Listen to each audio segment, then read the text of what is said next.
Hey guys, it's I think it's 5 a.m. in yeah, it's 5 a.m. in my area, and I feel like I want to talk about this because um I think nobody will teach you. I think no, not nobody, but everybody knows, and if you're searching enough, everybody has been talking about this since ages, and this is not something really new, but I just really want to remind you that you don't want to be this person and don't be this person ever.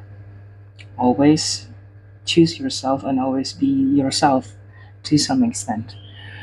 Um, there are several talking points in here, so if I'm not really focusing on my phone, on my video, you should know that I am trying to move to another point. So, yeah, bear with me. So the first one is, let's talk about choosing ourselves. And choosing ourselves is not a crime, it is mandatory, it is an obligation for us. Why? As much as you think that choosing ourselves is worse, um, choosing ourselves will help us a lot to know which person is truly having affection, having passion towards us, or choosing ourselves will attract a lot of people who are also loving us. And that happens. What do I mean by that? If you're choosing yourself in any given situation over supposed people, you are you're gonna know that uh, you're precious, mm, and the value that you hold isn't necessarily something really superficial, something really it's not something really fabricated, but rather it's something that is um, impossible to replace, and that's the truth. And also, when you're choosing yourself, you're not begging for anything because you are able to provide it within yourself. uh, so that's the point of why choosing you and choosing yourself always a better option, is always the best option, is because I do believe that when you choose yourself, the best option is gonna come to you. Maybe in the very first place, your first option or your first choice seemed to be very perfect on paper, but after you lived that experience, it's not. And that's really okay because that's how we experience life. We choose, we experience, and we thrive, or we survive. That's really okay because that's also the part of you who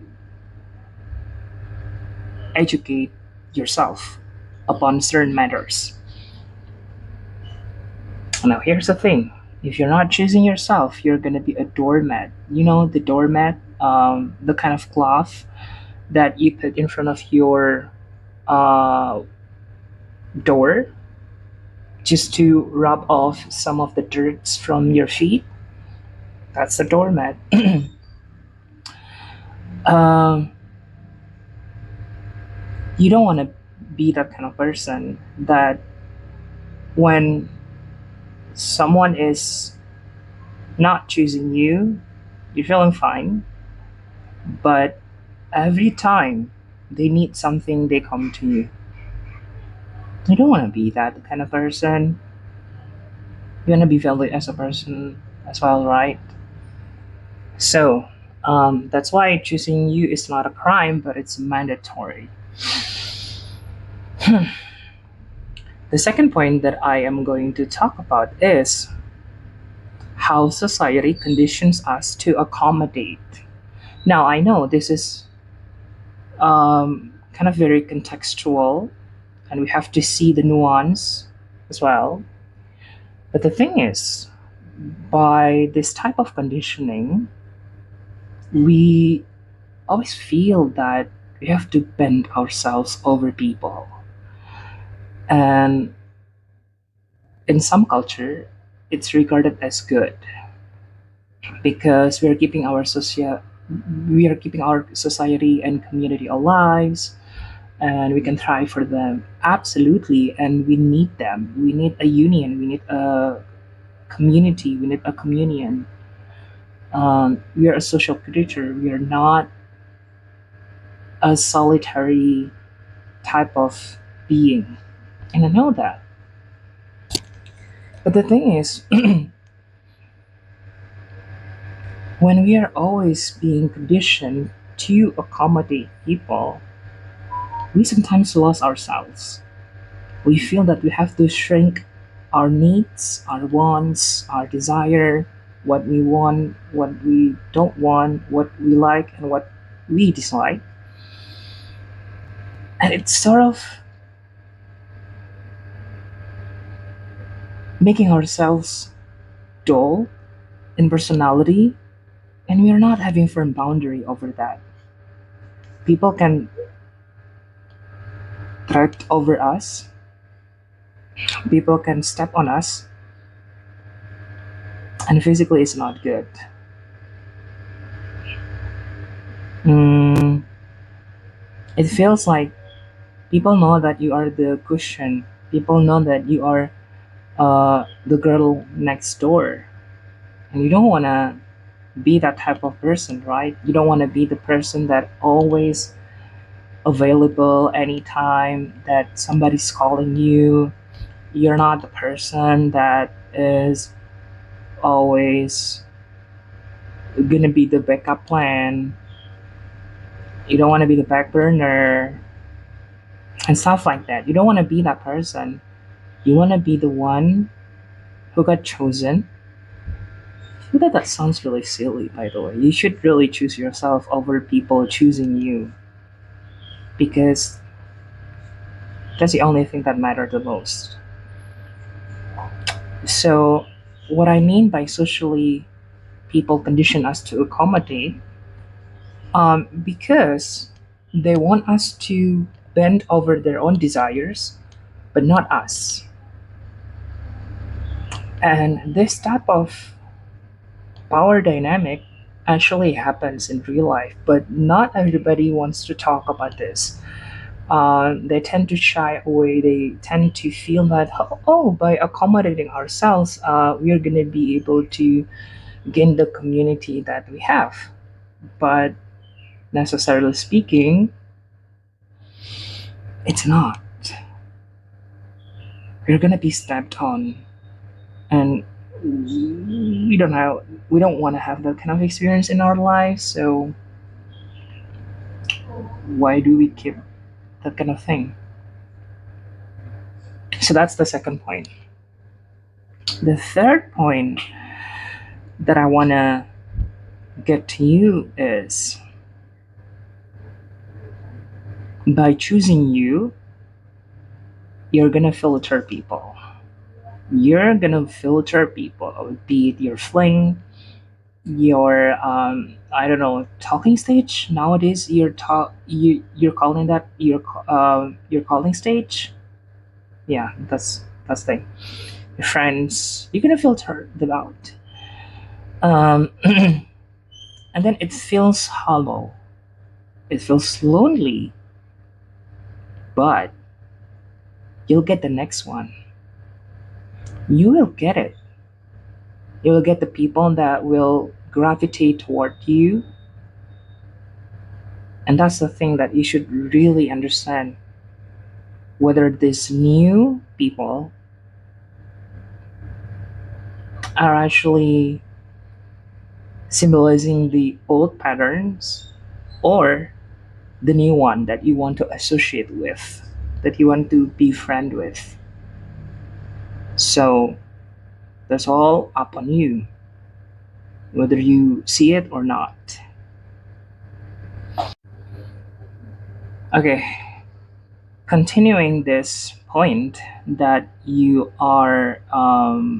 get the next one.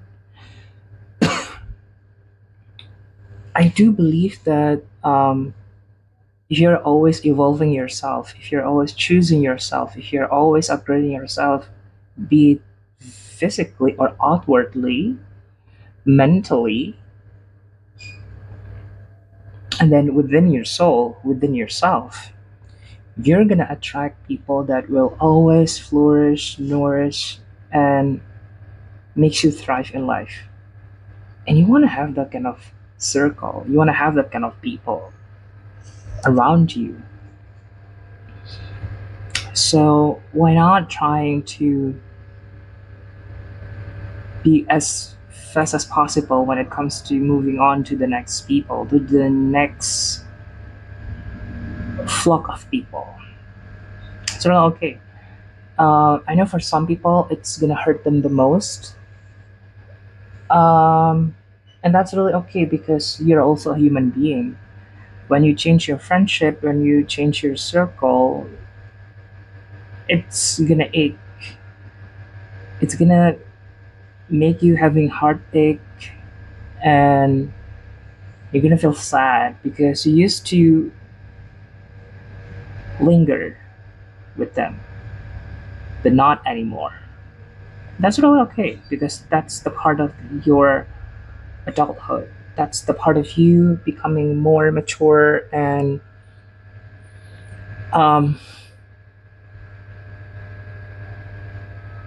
in this day you're repulsing people. That's really fine. The one that gets you. So that's the third point. Um, the fourth is, I know it's hard, but it's doable.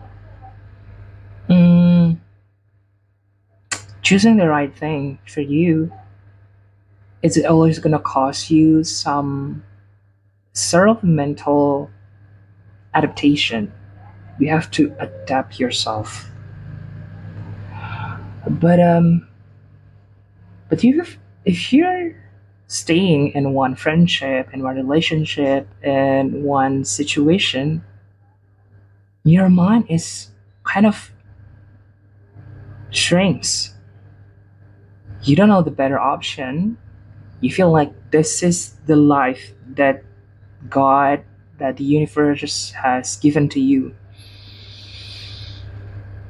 Meanwhile, out there, there's a lot you can explore. There's a lot of things that you can enjoy in life. So why do you subscribe to the hell of the world? Why?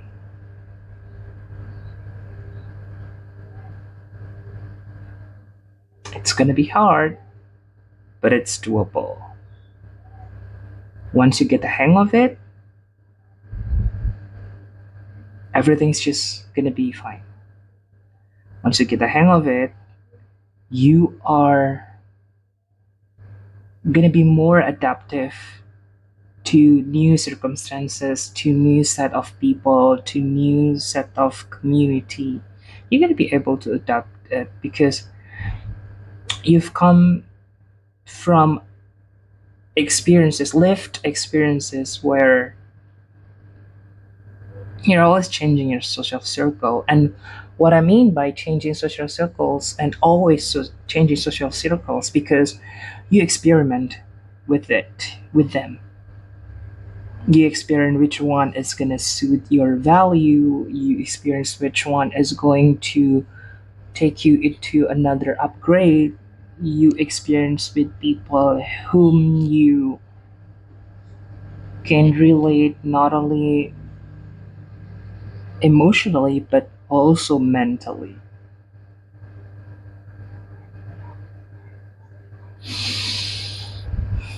It's hard, but it's doable. Believe me. And I was that kind of person that always cling to that one friend.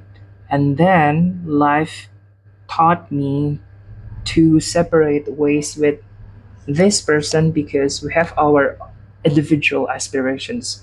That's my best friend. My best friend wants to be like this type of serious work, and a lot of circumstances around his home has to revolve around that kind of thing. I couldn't really tell this in front of the camera, but that's really okay. That's a part of adulthood that we are experiencing. Mm, and we should move on from that. It's hard. It's hard, but it's doable. And throughout the process, if you haven't found any people, community, society, circle, or friendship that you aspire to have, maybe it's the time for you to enjoy yourself, um, to set new routines, to be okay, and to be bored with yourself. And maybe it's the time for you to take a little bit more rest. Probably some of you are leaning into journaling, leaning into um, having therapy session. That's okay. That's your own way to